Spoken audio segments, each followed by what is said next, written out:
আমি নেত্রীর উৎস হিসেবে দিতে চাই কলকারখানার যে সমস্ত ডাম্পিং যেগুলো তার জন্য আলাদা ব্যবস্থা করা হয়েছে। ডাম্পিংয়ের জন্য আলাদা জলের জায়গা করা হয়েছে, যেটা গঙ্গাতে কোনো রকমেই গঙ্গার সাথে কানেক্টেড নয়।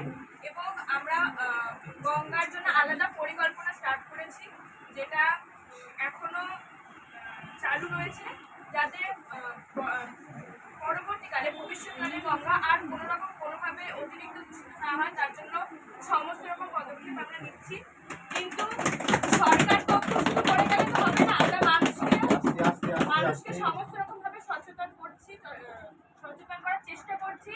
সরকারের সাথে সাথে মানুষকেও এগিয়ে আসতে হবে, শুধু সরকার করে গেলে হবে না।